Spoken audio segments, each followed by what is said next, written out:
the documentation effort doesn't have to take 6 to 9 months to get done and to cost you millions of dollars. Because again, I mean, 6 to 9 months from now, everything's going to be different anyway. So taking that much time to get it done is it's just crazy. If somebody doesn't come into a situation understanding how to write a check, you should show them the door.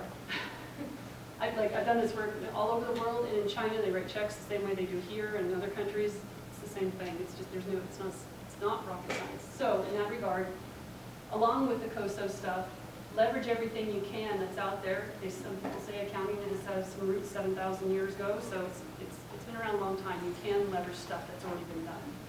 I'm not saying it's simple or anything like that. I'm just saying there are some things you can leverage. We also, like I said, since we do work in China, all of our products have been translated into Mandarin.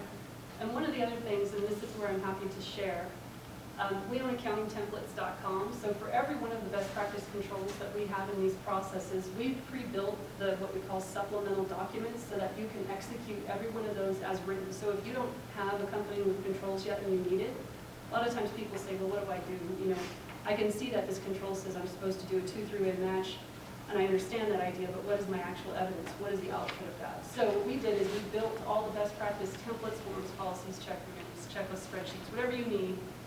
We have over 900 of them, including all the way to variable interest entities analyses and things like that, and it goes really deep. So we give those away to our customers, and if you guys need anything, I'm happy to share. Just shoot me a line and say you need a document retention policy or something like that, no problem. Questions so far? Okay. This was an interesting situation. Our customer had spent a substantial amount of time trying to figure out COSO 2013 himself, and it wasn't going well. His external auditors they didn't have any guidance for him at all, and it was a big four auditing firm, and he didn't have any idea what he was supposed to do. He just knew he had to do something. So in any event, he was an early adopter of one of our beta products for COSO 2013, and it's working out really well for him. So in any event, interesting tidbit on how much work. I mean, he literally spent about the first 5 months of the year working on this and didn't get very far at all. So I just want to stress that it's not that easy to do. So give yourselves some leeway and some running room in order to get it done on time. Because if you guys are supposed to do this by the end of the year, how many of you people are supposed to do it by the end of the year? That this would apply to you? Nobody? How many of you are going to audit? How many of you are going to audit? Yeah. Do you think your customers are starting? Yeah. A Protivity survey just came out and said they interviewed 600 CFOs, and 48% of them said they hadn't even started yet. And in my opinion, from what we're seeing, I think that the 52% didn't know what they're talking about. They're probably like, oh yeah, we do that. No, we haven't. I mean, even today I talked to, like I said, at the board meeting, the external auditors didn't even have an idea of what it was about. And they're the ones that are going to have to audit it at the end of this year for a 404B New York Stock Exchange customer. It's kind of scary. All right, some benefits of our products, but in any event, here are some of our customers, past and present. We do this a lot, like I said, and that's not all of them. And some other testimonials which are in your handout. Does anybody have any questions? Let me ask you a question. I don't know your name, but the external audit. What are you guys thinking? Have you guys started as a firm, starting to kick in and started trying to figure out what to do about auditing externally? Elizabeth? Definitely a little bit. We really, I mean, generally our pickup will be now because so start to see a lot on this. I've barely been on that end of the conversation. I know it's something that we're trying to get going because of the amount of public companies and the amount of public companies we have who are not ready for this. Right. Yeah. Sure. Just, so we don't audit any public companies. All of our companies are private, but we always have used COSO in the past, right, as an example for how they should still document their control best practices. The 2013 version, that's significant, that we need to say, hey, all of our, start using this version versus the previous version for their, just for internal. They're not public, so there's no requirement to do anything different, right? Well, the objective setting and the principle setting is that the COSO 2013 version completely supersedes 92. So they'll be basing their work off of an obsolete version. And the principles and objectives weren't applicable then for the 92 version.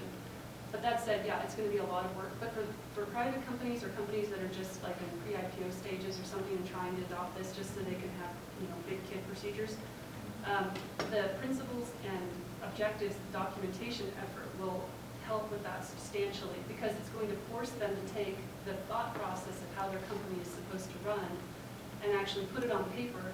But then again, like I said, they're going to be measured, well, they might be measured against it. Maybe you guys will just use it as an exercise. Yeah, but that would, I foresee this as being a very, very good way for companies to just figure their stuff out. Because a lot of them talk and they have, the executives are very in their head, but they haven't actually put it down on paper. But to that point, I'll caution you all about the idea that when you actually do start to put it down on paper, your external auditors are going to measure you against what you write. So be very careful on what you say, because you could say, okay, our acceptable level of risk is that inventory will not be off by more than, plus minus 3% or something like that. That kind of very specific language is going to be, it could be your, the nail in your coffin, because you're saying to people specifically what you consider to be pass-fail for you. And if their auditors come in and you don't meet that, you might have a reason why, but it may not be good enough for you to get by with the audit. Because again, the major minor deficiencies that resets the definition of all that information.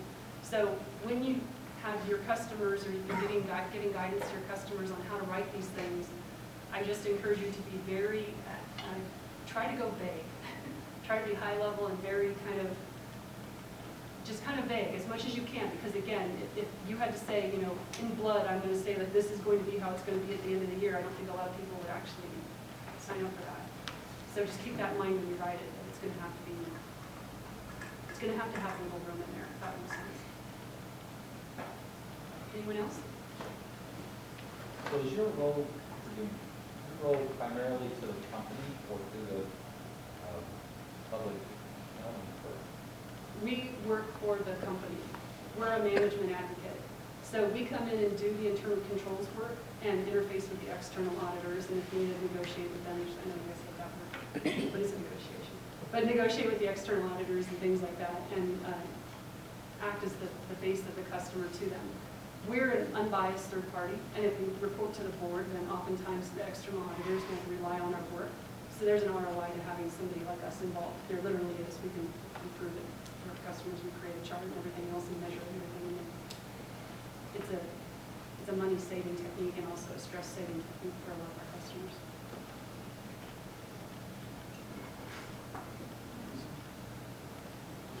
Sure. Have you coordinated any of what you developed with PCOB? So, Any looked at your work? not at this stage, no. Previously, yes. To your point, one of the things, when I originally invented the tool set that we use now, I got so tired of hearing people try to interpret what the AS2 or AS5 meant. Like I would hear people say, oh, that paragraph means this or that paragraph means that. The PCAOB is a, even though they're the only company in the United States that doesn't report to Obama effectively, they're like their own little country. They don't report to anybody. It's very strange.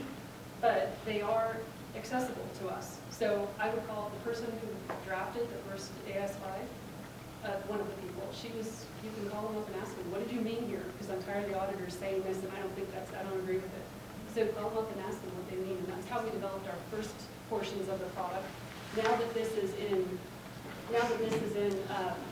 that we've actually launched it, we're doing a tour to different auditing firms to see what their opinion is, because nobody's ever done it before. So we're trying to get their feedback on what we've produced and see what they're expecting.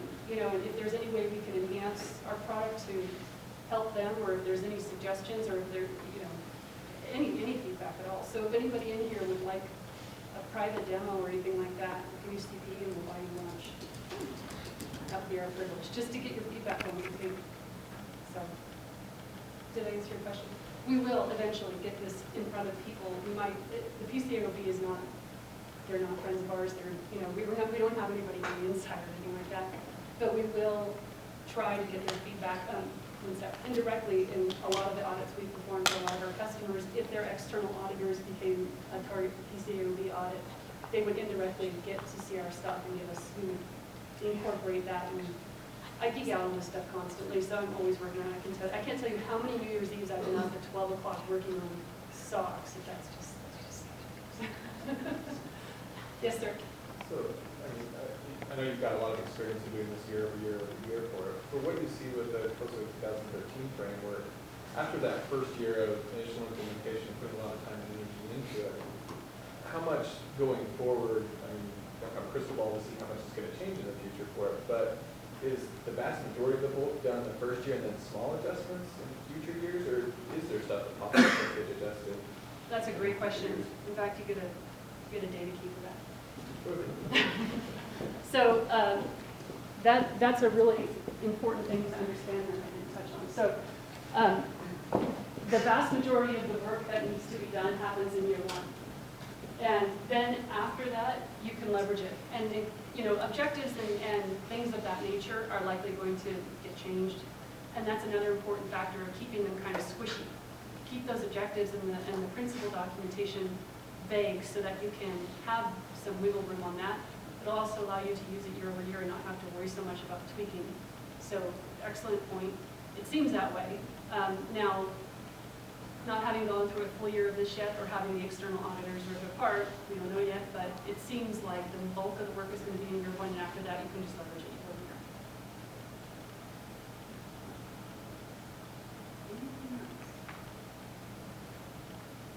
All right. So like I said, if you guys ever want to see it, Lunch and Learn, we're on it. If you ever want to talk about it, you have my contact info. I'm also on Skype all day long as Lovato LLC, so you can always just ping me and we'll talk stocks. All right, thank you so much.